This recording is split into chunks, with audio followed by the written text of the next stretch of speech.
stories about the bright side of education. Somos Sunnyside! All right, welcome back everyone for our next episode here of Somos Sunnyside. We got a special guest today, someone who is a product of the school district, someone that has done some amazing things and has an amazing story in terms of his career. And we're very lucky to have him back here in the Sunnyside community teaching our students. Our special guest today, and all our guests are special, but we got a very special guest today, is our director of Mariachi, director of Los Diablitos, Mr. Roberto Martinez. Bienvenido, welcome, señor. Well, thank you very much. Muchísimas gracias. And I'm sure, like many of our listeners, we're curious to hear your career path. We're curious to hear what your experiences were as a student here in the Sunnyside community and getting the opportunity to pretty much travel the world and doing the thing you love, right? Doing music and performing, all over the place. And so, let's begin with you telling us a little bit about yourself, telling us a little bit about your upbringing and your experiences as a student here in Sunnyside. Absolutely. Number one, I was born in San Diego, California. So I was 5 years old when we moved to Tucson, and I wound up going to St. John the Evangelist there on 12th and Ajo. And I tell you, first grade, there was a nun there. She was from Mexico. She saved me because I could not speak English. No English at all. It was all Spanish. My mom spoke, Spanish. Mi abuelita todo español. But she saved me. One way or another, she saved me. I guess it was meant to be. So I went there all 8 years, and of course, then I came to Sunnyside. But at any rate, from Sunnyside I went to the U of A. From the U of A, I pursued a career in music. Pero más que nada, music just kind of fell in my lap. I was, don't laugh now, I was a pre-dental student. Oh, wow. All right, so I missed going to dental school by 2/10 of a grade point average. Wow. No que wow que nada. Thank God. Thank God. I keep thinking one of my classes, maybe the one I dropped, I don't know. Yeah. But I think about it. But you know what? I was pursuing a different type of career as a dentist. Since Arizona at the time didn't have a dental school, the state of Arizona would have provided all the equipment for me, and I would have gone to all the rural areas. Of course, I wanted to be in the mountains and out in the country, todo, so I wound up going to Florida, where it's just flat. And the tallest mountain over there is Thunder Mountain, Space Mountain. All the Disney rides. All the Disney rides. Those are the biggest, those are the tallest mountains over there. Wow. Pero, yeah, well, I think, thanks for sharing, just in the few words that you've shared, I hope we have a lot more student listeners, because I know that you can share some of the same experiences you just talked about. I was one of those students as well that English was my second language, and starting school as a monolingual Spanish speaker, things get challenging, but it's those special people, right? You talked about the nun and cliche, right? God has a plan for us, and there's people that shape our lives at a very young age, I think, as you say that, a lot of our students can relate to those experiences, and so now you get to do it, right? Now you're doing that, since you've been back here in Tucson, you're shaping the lives of young men and women and providing them opportunities. But before we get into that piece, talk a little bit about how, I know you toured with the famous group Mariachi Cobre and spent many years in Disneyworld performing. Tell me how that opportunity came about, because, I think the storyline here is dream big, right? I mean, the storyline for our students is have them big dreams, pursue those big dreams, and sometimes the reality is they're not going to work out, but you'll find, if you keep working hard, if you keep pursuing your passion and your purpose, things are going to work out, and that's what we need to continue to tell our young students, our up and coming students, and our graduates, because you keep working hard, those things work out for us, and we all can share a story. I wanted to be a professional baseball player, right? And that just didn't happen. And here I am, serving our community. But tell us a little bit about, Your experiences at Sunnyside High School. What led you on that music path, and what led you to that career with Mariachi Cobre? Well, even before high school, I was a member of the community group Los Changuitos Feos de Tucson. And that organization started back in 1964. I joined in 69. So I was like, second, third generation of that organization.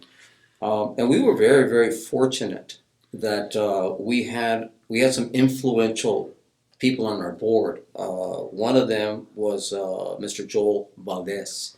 He was the city manager at the time, and very influential man, very influential. At any rate, he was on our board. Pero más que nada, we had, while I was in high school, I was able to go to Disneyland 4 times for the Cinco de Mayo fiestas. So they would send their private jet, their Mickey Mouse plane, pick us up over here at the international airport, there at the executive airport, pick us up and take us to LA, to Anaheim. So I got to go to Disneyland 4 times. So in essence, that's where we started to cultivate a relationship with Disney. So some of the guys I was working with in Los Changuitos, I was a freshman, they were seniors. So for 1 year, we worked together, we played together, ¿verdad? And they graduated and formed Cobre. Well, they went to Disney World. Disney World opened in 71, I believe. And so they were there, I think, the summers of 74 and 75. So again, they cultivated that relationship. So come 82, when they opened up Epcot, they had a lagoon, and around this lagoon, they have 13 pavilions representing different countries, and of course, Mexico was one of them. So guess what? They wanted a mariachi group. And of course, I joined Cobre in 78. So I've been with them from 78 all the way to 2015. But the thing is that while I was going at the U of A and doing my pre-dental stuff, all of a sudden I realized, I said, man, I got to get out of school. I'm on my 5th and 6th year. So I got a degree in education with a Spanish major and a biology minor. I wanted a biology major, but that quantitative chemistry, híjole, man, oh man. Te sacó las canas. Híjole, bueno, I wish I could get canas right now. Pero I dropped it 4 times. I just, it was just one of those subjects. So I opted to go with a minor. At any rate, so that's how it all cultivated. And so with my education degree, we were performing at a restaurant on Tanqueverde in Sabino Canyon Road called Los Yentes. And I guess the Sunnyside board there, they were having some kind of meeting or what have you. So I don't know if Alfonso El Navarrete rings a bell for anybody. Yes. Mm-hmm. Well, he was my football coach, right? Well, guess what? He was there. Hey, Mr. Navarrete, guess what? What? I'm doing my student teaching at Mansfield. Oh, you are? Good. Give me a call when you're finished. So I wound up teaching the first year at Chaparral when it opened in 81, 82. So I wound up teaching there. I was in the ESL program, the bilingual block program. I taught Spanish. I took my guitar all the time to my Spanish class. And then the following year, all of a sudden, we auditioned to go to Disney. Ah, caray, that's Disney World. I mean, we're talking about, halfway across the world here for us, especially us growing up here in the barrio. And so what an opportunity. I says, okay. By then, I had already started my graduate classes. I already raised my GPA, ¿verdad? Y dije, no, Florida, okay. I'll go establish residency, que suave, ¿verdad? And I'll apply at UF, because they have a dental school. And so, nos fuimos. Of course, they weren't very happy at Chaparral, but nos fuimos de todas maneras. And so, when of course, I went there for the year. Well, 2 years happened, 3 years happened, 4 years happened, 4 kids later. Who's going to dental school? Yeah. Not me. So I think that's at that point I realized that music was my path. And this is what I wanted to do. We were also teaching workshops. We were also teaching in different cities. We were doing conferences. I just love teaching. I mean, I have students even from that time. They'll come up to me, even now as adults, and say, man, I remember when you taught us this, and this, and that's how they teach. And I think to me, it's very gratifying. But see, again, that's in one area that you're able to touch somebody, musically, but also socially and emotionally. And so, at any rate, so we're out there playing, and all of a sudden my kids grow up. You know, they're out of the house. It's just my wife and myself and dos perritos. And an opportunity came to go to Chicago to go teach. So CPS opened up 4 schools with mariachi programs, and I had one of the schools. So vámonos. Everybody thought I was crazy for leaving Disney. I said, you know what? I want to teach. I want to leave a legacy at that at that magnitude. And so I left. And then unfortunately, the situation happened here at Sunnyside where, Cuco del Cid had passed away, and the superintendent at the time, Mr. Steve Holmes, gives me a call. Hey, Roberto, you want to come back home? I says, yes, but I didn't use those words. I says, yes, I would love to go. But I'll be honest with you, the first thing I did was I called my kids. I says, all 4 of them. I says, you know what? I says, this opportunity came up. And they all said, Dad, take it, man. Well, that's the way I brought them up. Take those opportunities. Something comes on, an opportunity comes up, take it. And that's how I brought them up. Yeah. And I think we had this conversation a few weeks back. I have a lot of respect for those individuals that take those risks. I'm not a risk taker, but when those opportunities come up, whether it be out of state, across the nation, and you taking those, and I'm glad that our listeners are hearing this, because you're this South Side, raised young man, and you took a risk and went on to live in Orlando and spent 20-some years there. 33 years to be exact. And you were successful. You were successful, and you followed your passion and your purpose and the skills that you had as a musician and performing, and those opened up doors in Chicago for you. And I want to throw in this piece here, this little caveat piece here of education is important. You never gave up on your education. I know with a lot of our athletes, a lot of our musicians, they chase that dream, and sometimes you got to have something to fall back on, right? And so that's where education comes in. It's a career, not a job, and it was nice that you had that opportunity to come back and teach, right? You started teaching, you went to go perform, and then you came back home to do some teaching here. So what an experience, what a story, to tell. And one of the things that I'm hoping our listeners are hearing this piece of, go ahead and take that risk. Go try it out. You'll never know if you don't experience it, right? And if it doesn't work out, it doesn't work out. But if it does, then you're gonna prolong that career and that success. And so, one of the things that I've noticed from behind the scenes as you've joined and come back to the Sunnyside community is you hit the ground running. And with the mariachi program with Los Diablitos, and one of the things I admire about you and our students, Los Diablitos, is all the community service projects you guys do, all the community service opportunities and tocadas that you guys have around town and even out of town. And so I know last year you did over 100-some gigs with the kids, and it's el orgullo, no, of our community in terms of I love to see the Diablitos performing and being having center stage at a lot of these events that you take them to. So it's not just about, and correct me if I'm wrong, but when I look at it from the outside, it's not just about being a performer. It's not just about being a musician.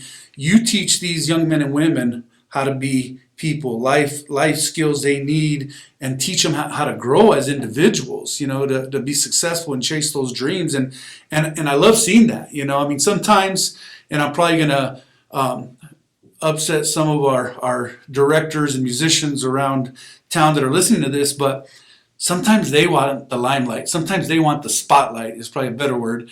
And they're there performing in the center of their kids, and you always take that back seat. I notice I like to read body language of individuals, and you always take that back seat, and you expect kids to take on those leadership roles. They speak, they introduce themselves as los Diablitos, and they perform. And you kind of just give them you're like that baseball coach, just giving them the hand signals and the head nods and they look, step up, or the look, right? Or the look, like, hey, you guys should be standing over here. But I really admire that, and I really respect that, because you're teaching them to take leadership opportunities, and I don't know if other people notice it, but I noticed that right away. And you've taken, we again, our respects to the late Cuco del Cid, who really, brought this program up, and you've continued that, and you've taken it to a whole nother level, and I say that confidently, and so talk a little bit about that, because I know that's, in education we talk about intentionality. I know it's intentional. I know it's not, it's by design. It's just not, happening on its own. So tell us a little bit about that piece. No, you're absolutely correct. I mean, I'm a big advocate of empowerment. I really want to empower these kids. I really want them to take those steps forward. I want them, they think, or they may feel that they're not ready, but they are ready, to take on some of those responsibilities. Of course, they're high school kids, and I understand that, but I push them. I push them. And see, I remember Coach Navarrete. He pushed us, and that was a long time ago. I remember some of my coaches, some of my teachers, they pushed us. We didn't like it, but we did. And now when we look back in retrospect, it's like, wow, I'm glad they did. It's that vulnerability, right? It makes you feel uncomfortable, but you got to make a decision in the moment. And I think when someone empowers you, it's you learn to have confidence in yourself, right? You learn to feel that, what, I do belong. I can do this, and it gets easier the more and more you do it. And so I love hearing, they're so well spoken. The students, when they're at events, representing, Los Diablitos, they always make sure to mention you as their director. I just love that piece, because our students are doing great things and they're having great experiences. And yes, it's I do believe in this piece of, and I've said it before, of school connectedness, right? There's something that brings our students to school every day, something that motivates our students, and that's different for everybody, right? And in this case, it's music. In some cases, in your case, when you were in school, it was athletics and music, and so that's super empowering. I thank you for believing in our kids. I mean, talk a little bit about your transition here back to Tucson, because I know the weather had to be a little bit of a change, right? Coming from Chicago to sunny Tucson, right? Yes, I still have my snow boots and all my jackets. They're in storage. Yeah. Well, you didn't have to show any snow, right? No, but there's some sand. Sand. Caliche también. Puro polvito, and they have to sweep it off, right? All the tierra that gets on your driveway. I kept thinking to myself, I would love to come back to Tucson. But I kept thinking, what would I do? Seriously, what would I do? I had really no clue on what I would do here. I says, I can come back and teach, but I'm not going to take somebody's job. I says, you got a bunch of young guys here, and they're good. You got Johnny at Pueblo. You got Ruben, Mr. Loya at Choya. You got Mr. Enriquez at Tucson High. I mean, you got all these great guys, these great teachers over there. I says, I'm not going to come in and try to. But we got Mr. Martinez. Well, yeah, you did. Yeah, you did. But really, one of the biggest, motivators was my dad. We've been away for 36 plus years, being in Florida, and then I was in Chicago. Yes, we come and visit, but it's not the same when you visit. You want to live with them. Hay que convivir con ellos. Mm-hmm. What an opportunity. What an opportunity to be with my dad. My mom passed away 15 years ago, but my dad was still alive. And then to come back to Sunnyside and to teach mariachi. ¿Qué más quería? It was all there for me. And I'm very, very blessed that all of that fell in. I thoroughly enjoy it. I thoroughly enjoy and seeing the kids grow, not just musically, But as young adults, I mean, it just blows me away, you know. And I said, I keep thinking, I said, I don't think I ever acted this mature when I was in high school, you know. We were still out there messing around, doing this, doing that. But you know what? I mean, but in all honesty, I don't think I was really given that opportunity in high school, you know, to take that type of leadership role. I firmly believe that. I think it's important for them to take control. They make their song list. They do their own MC. I teach them how to work within the ensemble. You know, you have certain principles within each section, and everybody follows them. And those are leadership roles. You're right. There's times I just take a step back and, hey, you know what? All I do is just go in early somewhere and I says, okay, where are the kids playing? You know, do we have sound? Do you have food for them? You know, That's right. I do all of that for them, and then I says, Mira, this is what you need to do. This is where you need to stand, and this is your audience. Right. Go for it. Please enjoy this song break by Mariachi Los Diablitos.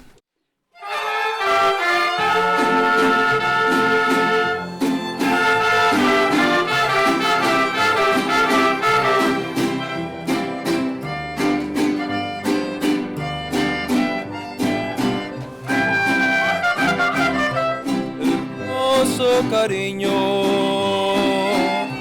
hermoso cariño, que Dios me ha mandado a ser destinado no más para mí, precioso regalo,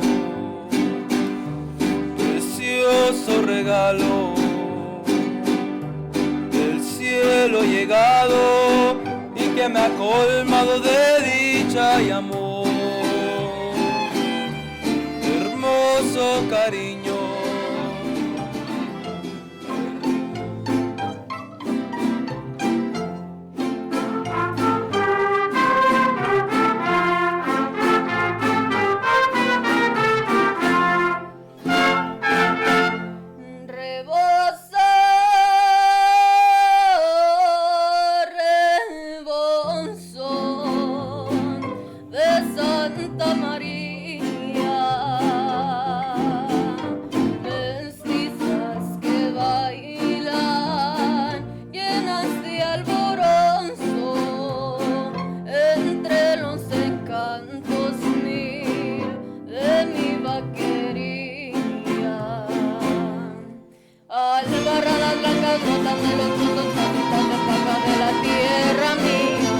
Albarradas blancas rotando los pozos, casitas de paca de la tierra mía.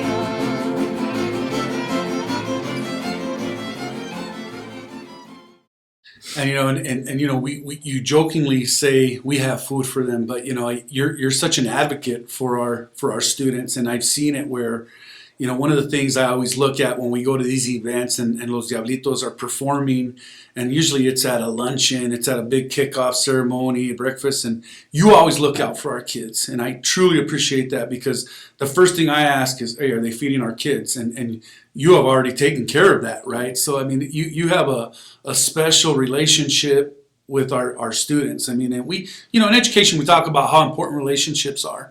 And I think you demonstrate just that perfect balance of, you know, you're down to earth. They know you're genuine with them, you're authentic with them, but at the same time, they respect you. And there's that professional piece of it where they know you're still their leader, but they know you're giving them every opportunity to be leaders, right? And there's this fine balance, and they don't cross that line, and they're super respectful young men and women, and we're putting a plug in here because we want to attract all those young kids that are interested in mariachi, you know, and I know you do a great job of reaching out to the young ones as well. And so I wish I had a student here, because I would have loved to have asked them about the student experience being a member of the Mariachi Los Diablitos. And so in your student voice, how would you describe how a student would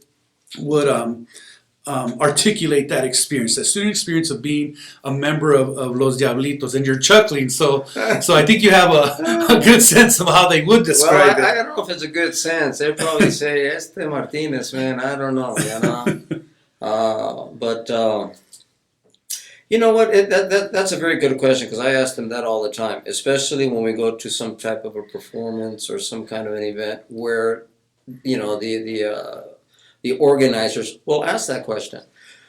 I joined the South Tucson Lions Club for several reasons. Not only are they involved in the community, I wanted my kids to be involved in the community. So I asked them for scholarships, and I got them. So I was instrumental in putting that application together, and one of those questions is, what influence does mariachi have in your high school life? And it's amazing that what you hear from these kids. You know, it motivates them. It motivates them. It bridges the gap, you know, that generation gap, you know, with their parents, their abuelitos, and so forth and so forth. And you know, and they speak Spanish. A lot of these kids, they're losing the ability to speak Spanish, much less the ability to write. You know, but yeah, it does all of those things and brings them back to some of their roots. We talk a lot about the roots where the mariachi came from. Well, what does it entail? What is a mariachi? You know, hopefully they begin to understand that because they don't know. I mean, they really don't know. Quite honestly, I mean, you know, even in Cobre, I mean, we're all from here. We didn't grow up in Mexico. Right. You know what I mean? So, you know, as opposed to Cuco. If you think about Cuco and his upbringing, he worked a lot in Mexico. He knew what it was like to be a mariachi performer in Mexico. And it was tough. It was tough from what I understand. But that goes for a lot of the guys in Vargas. You know, it was just a tough career. It was a tough profession for them. But for us, all of a sudden it was like streamlining. Right. And we got very, very lucky. But you know, the other thing, and let me talk a little bit about luck. You know, luck is good, but you have to be ready when that door of opportunity becomes open for you. You know, we talked a little bit about that. And that's what I try to get across to the kids. I says, be ready. When that door opens, be ready. You know, don't wait and say, oh yeah, wait a minute, I need another month. Oh, I need this, I need no. Right. I says, be ready. Because you never know when that door is going to open. And again, I've been very, very fortunate. When that door's open for me, I have to admit that I was ready. And I move forward. And be confident that you're ready, right? And so those you know, we're talking a lot about experiences here. And you know, I just, again, you know, just going back to the students, I mean, there's a lot of pride, and I think you bring up important pieces of tradition and culture, right? And so, you know, it's important to, you know, to relive those moments, right? To be educated on those pieces, because I know we just did a 16 de septiembre, you know, show there at Sunnyside, and they did the whole El Grito and Día de Independencia de Mexico, and you know, it was just a really powerful show. And you know, we had los Diablitos Folklórico perform, as well as the mariachi, and so just a lot of school spirit, but a lot of spirit in terms of a tradition and culture, right? And so, speaking of culture, speaking of community, I want to congratulate you as, you know, Mr. Martinez was just awarded the Tucson Roadrunners Community Partner of the Year. And that just, you know, earlier we were talking about community service. And I know, you know, as humble as you are, you share that recognition with your students, right? And you share that recognition because, you know, they're a part of who you are, and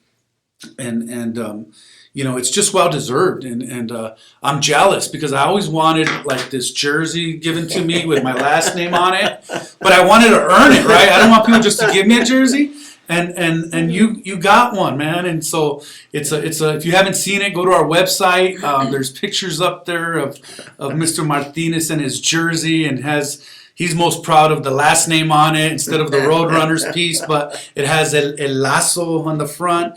And, you know, and I'm glad people are recognizing that. You know, earlier I said last year you guys had over 100 and some community service gigs that you did. And I know as a district, as the governing board, we recognized you all at the beginning of the year for that, because it has to go, it has to be noticed. And I'm glad that the Tucson Roadrunners, when we were, you know, I happened to be there when you got the award, and thank you for the invite. Thank the Tucson Roadrunners for the invite, and they claim Los Diablitos as their how did they say? Help me out with how they say it. The band of the Tucson Roadrunners, Los Diablitos. The official. The official band of official the Tucson Roadrunners is the Los Diablitos. We gotta change that to the official mariachi group of the Tucson Roadrunners. But you know, tell us a little bit about that moment. How did that feel? Sharing that award with your students, sharing it with your wife who was there. You know, I think a lot of time us individuals that are in leadership roles, we have to have a lot of support from home, right? I mean, we're gone a lot. We're at all these events because we're there with our students, and sometimes our families kind of suffer the consequences a little bit because we're gone so much. And so it was nice to see you and your wife there and sharing that moment together, but also sharing it with the students. I think it's important that that the students be recognized. I mean, I was pleasantly surprised the night that we played there for the Roadrunners, and they had mentioned to me, says, hey, at the first period, after the first period, why don't you come up to the platform, and I want you to meet Mr. Gutierrez, which is the CEO from the Coyotes, Los Yotes, and also meet the owner of the Roadrunner. Says, oh, cool. Yeah, I'm gonna rub elbows with these guys, But I had known Mr. Gutierrez from last year, and I said, well, pretty neat, I'll go out. And then all of a sudden, they surprised me and they recognized me with this jersey, which I was just totally surprised. Well, I was thinking in the back of my mind, I says, where are my kids?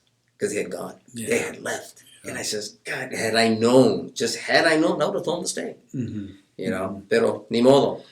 So when Mr. Denny had called me in regard to the luncheon, I just flat out asked him, I says, I'd like to take the kids. I says, we'll go play for your guests. I says, oh, what a wonderful idea, he said. And he was 100% in agreement with that. And I says, well, yeah, I need to share this recognition with the students, And so at any rate, they and they get recognized. They know it. They know it too, And I honestly, I'll use my name and Cobre's name to move things, but I'll put them in front, and I always do. And you always have. Your students have always come first, and it was cool being at the luncheon. They had these two big screens that were the size of a wall, and there it is. Community Partner of the Year, Roberto Martinez up there. And when they announced it and shared it with the audience there, it was just a real cool moment. But and being Mr. Martinez, being the person you are, you didn't go up there. You didn't go up there and share, and I would have thrown the jersey on and had this dramatic entrance, right, with the hockey stick and everything. Yeah. But your kids went up there. That's right. So you had students go up there, and they were stretching that jersey from manga to manga. Those sleeves were stretched out, and Martinez coming across showing their towards the audience. And so what a cool moment to share with your students. It just teaches students that if you work hard, continue to work hard, and treat people right. These things happen. And you don't ask for these recognitions. It just they happen because they're well deserved. And so congratulations, felicidades for that. I mean, what an honor for you and for the district and for the students. And so shifting. Just a real quick comment. Did you notice where we sat? We sat in the center. Yes, sir. Yeah. Yes, sir. Yeah. And there's almost all the other times we're sitting in the back of the side somewhere. Yeah. This time we were right behind the bosses, the bigwigs there, exactly. Right? Exactly. So we were right in the middle. And when I saw that, I said, "Wow, that's really cool." Yeah. It showed a lot, from the organization, in my opinion.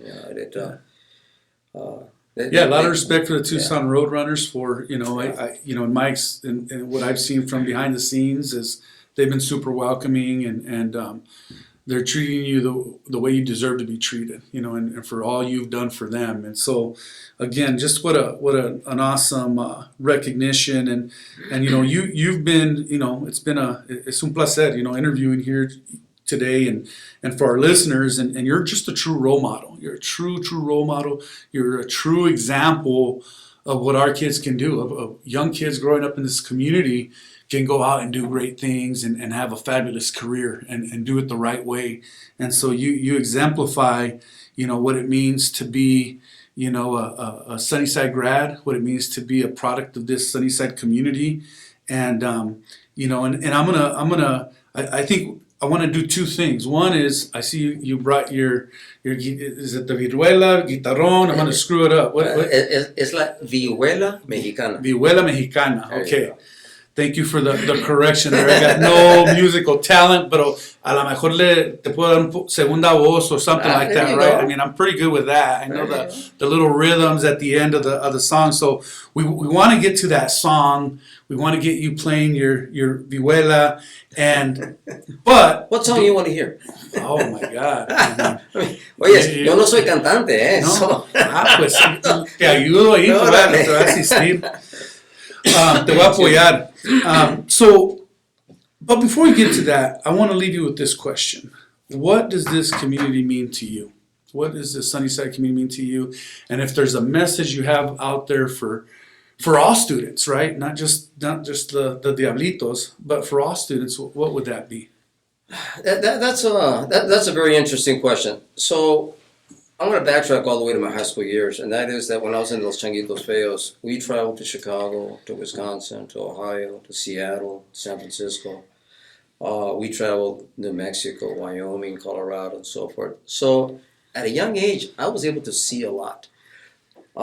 We stayed at doctors' homes, especially in Chicago, up in Lake Forest. Are you kidding?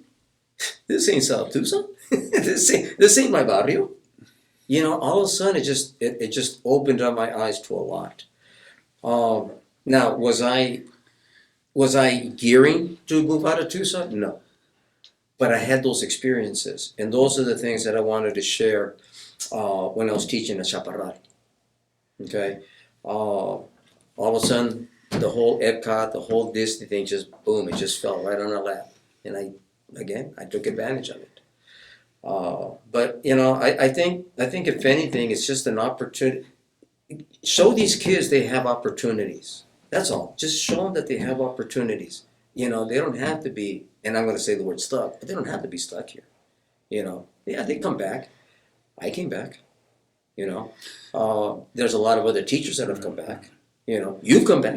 Yeah. No, and I think a lot of us are, you know, I'm just going to say the word and probably offend a few people, but we're chipilones, you know, we grow up in this community, and many times we don't see what's outside of it. You know, we have a lot of pride in our community, but we have to take those risks to see what's outside. You know, what does the world have to offer us?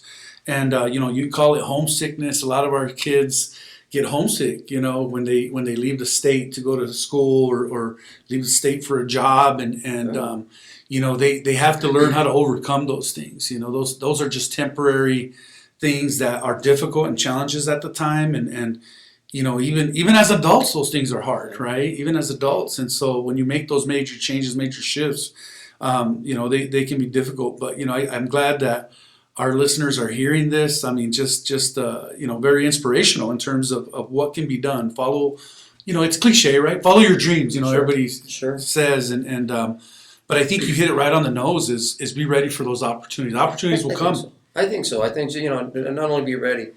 I think one of the biggest challenges, if you want to call it, that I had in moving away, and that was that my children grew up not knowing their grandparents. Yes, we came and visit, but they didn't know. And when I think back in retrospect, I says, wow, they really lost out. But so did my parents, and so did my suegros. Yeah. You know, and that's probably the biggest I don't, you know, challenge, I suppose. I guess that's the word, you know. I mean, we would even send, when we could, we would send our kids by themselves. Right. When we could, not anymore. I mean, you know, success has sacrifices, right? Sure. And so those sacrificios are difficult. And like they say, success doesn't come without a price, and it's but you know, I think you know, I would say you made the best decision for your family in the moment, in the time, and you know, it's where our careers take us sometimes. And so you know, congratulations. What a phenomenal experience you had. You know, I do want to share that. It's funny, I just thought about this, but Chaparral was my first job too. You know, I mean, when I graduated, I taught at Chaparral my first year. For our listeners, Chaparral Middle School doesn't exist anymore. Now it is Gallego Intermediate, Fine Arts Intermediate. And so, but, you know, it's pretty ironic that we got our start. You know, a few years later, I got my start, but Thank you.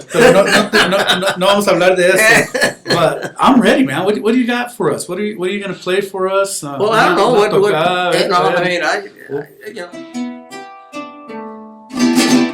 I just know the sas and the, por eso, tan. so one of the things that, especially with this particular instrument, you know, we call it la vihuela mexicana because the original vihuela comes from Spain and it comes from Portugal.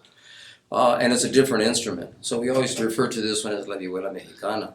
And we're accompaniment, is what we are. So, you know, to play a melody on this, you know, it no se presta.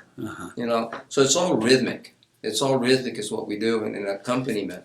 And it's very different from the guitar because it's a tenor sound, very high. Whereas the guitar, you have your treble strings and then you have your bass strings, so you have that wider range of pitch. But anyways, what would you like to sing? I'm gonna put this on you now. Man, I gotta get started. I'm just like I said, soy segunda voz, yo. I mean, other than the tan tan, I mean, it's hard for me to. Well, okay, hablando del tan tan. Yo te voy a seguir el rollo, como dicen. Sí, ¿verdad? So let me talk a little bit about some of the rhythms, if that's okay. So some of the rhythms, I mean, you know, you talk about the tan tan, ¿verdad? So we do all the tan. That's the campfire song, ¿verdad? Es una rancherita, sí, ¿verdad? Sí. But there's a lot of intricate rhythms that we do. One of them is the huapango. And the huapango, you know, I'll talk a little bit about music right now, but it's in a 3/4/6/8 time. Okay, so it.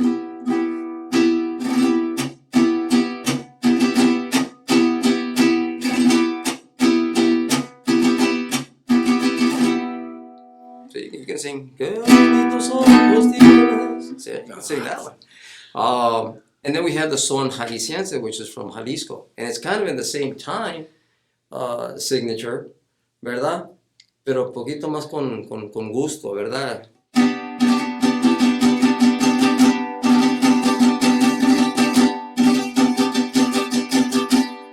Wow. So, you know, to me, those are the nuances of playing this particular instrument. And they're not easy to play. I mean, they're just not easy to play. The other one that I just want to mention is called the joropo. And the joropo, it comes from Venezuela. And, you know, now the mariachis use it all the time, you know.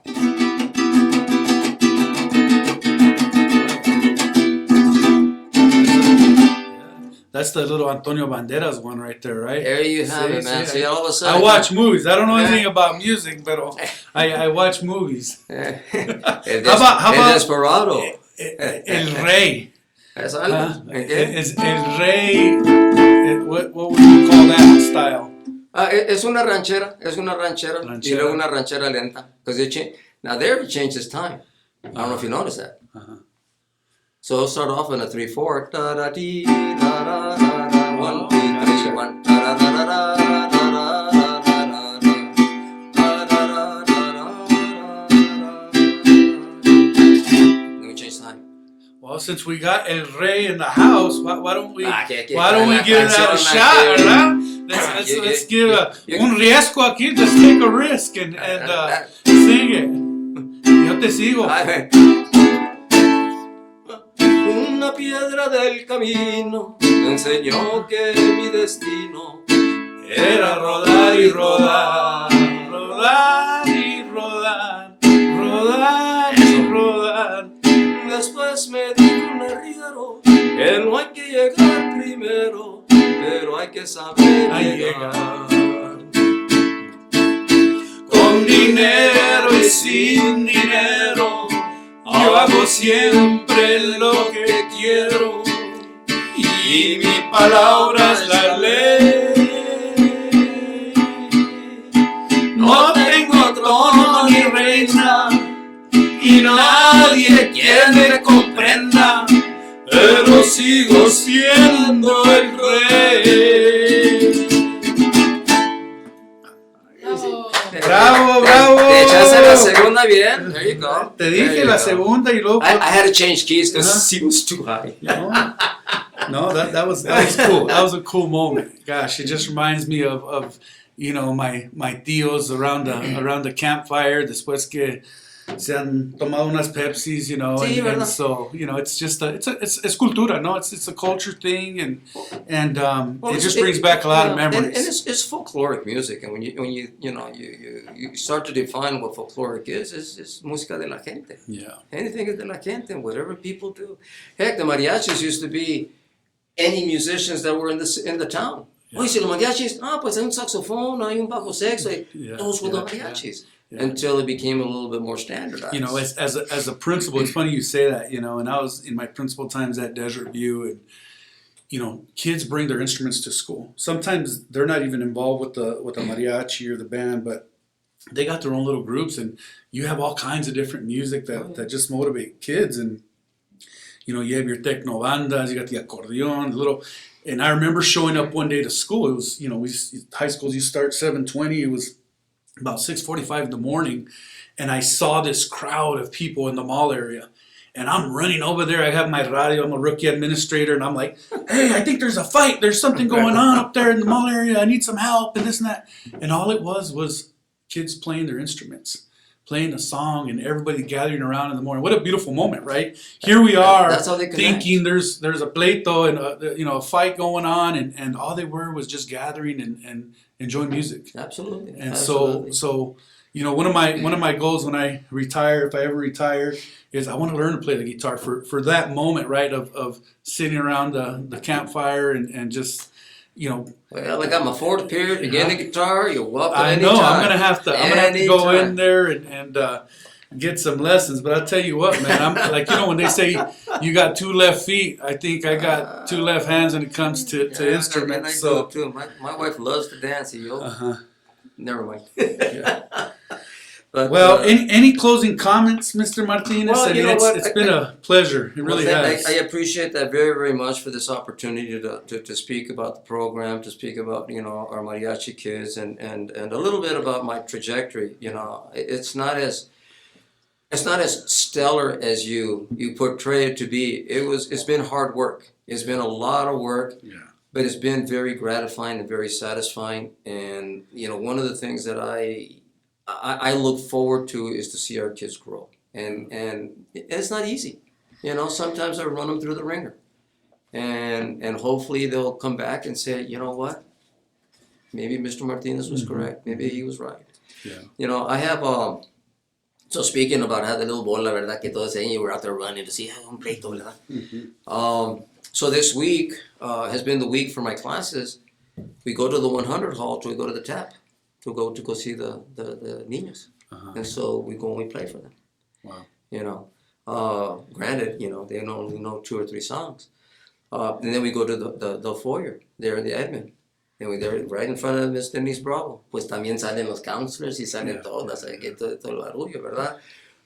But you know what?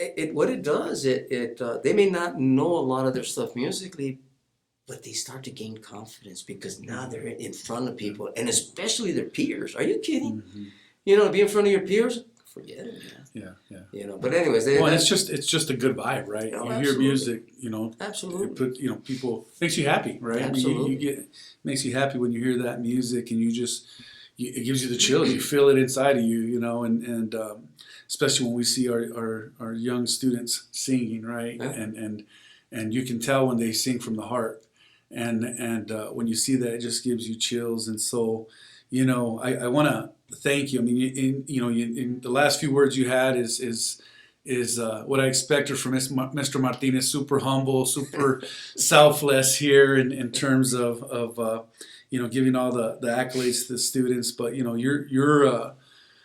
it's a pleasure to have you work for us in the district and serve our community and serve our students. Because we need people like you who deeply care about our students and deeply care about the outcomes our students have, and I guarantee you many of our students are going to remember those lifelong lessons and remember the experiences they had in your program, and and I'm sure they'll contact you. There's no better feeling, right, than when ex-students contact you and thank you, and you see them being successful, having jobs and their careers and having families, you know, and you know, being great participants in the community. And so, you know, fue un placer, you know, y un honor, really. I mean, an honor to interview you and for our listeners. And so, muchísimas gracias. I want to thank the listeners for tuning in to another episode of Somos Sunnyside. We hope you enjoyed the conversation and found it entertaining. So if you'd like to hear a little bit more, don't forget to subscribe and share our podcast with la comunidad for updates on the future episodes and more. Be sure to follow us on social media and visit our website at susd12.org. We appreciate your support and can't wait to have you back for the next episode. Hasta la próxima vez en Somos Sunnyside. Muchísimas gracias, señor. Sí, cómo no. Gracias.